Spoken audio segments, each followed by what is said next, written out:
জন্মাষ্টমী প্রত্যেক বছর শ্রীকৃষ্ণের জন্মদিনে পালন করা হয়ে থাকে। জন্মাষ্টমী নিয়ে রয়েছে নানান মাহাত্ম্য। কিন্তু জন্মাষ্টমী শুধুমাত্র কি শ্রীকৃষ্ণের জন্মদিন বলেই পালন করা হয়, নাকি এর পেছনে রয়েছে আরও কিছু? আজকে আপনাদেরকে বলবো সে কথা। আর অবশ্যই এক্ষেত্রে বলতে গেলে চলে আসে গীতার কথা, যেটা দেখা যায় যে গীতায় শ্রীকৃষ্ণ বলেছেন যে যখনই অসত্য এবং পাপে এই পৃথিবী ভরে যাবে, তখনই ধর্ম রক্ষা করতে এবং সত্য প্রতিষ্ঠা করতে আমি পৃথিবীতে অবতীর্ণ হব।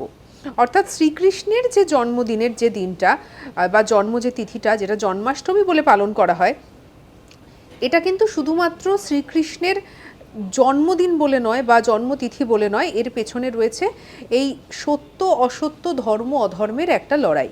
আর অর্থাৎ অধর্মকে সরিয়ে ধর্মকে প্রতিষ্ঠা করা, এইটাই কিন্তু হচ্ছে, যদি বলতে হয় তাহলে এটাই হচ্ছে কিন্তু মূল বক্তব্য শ্রীকৃষ্ণের জন্মদিন পালন করার ক্ষেত্রে, জন্মাষ্টমী পালনের ক্ষেত্রে।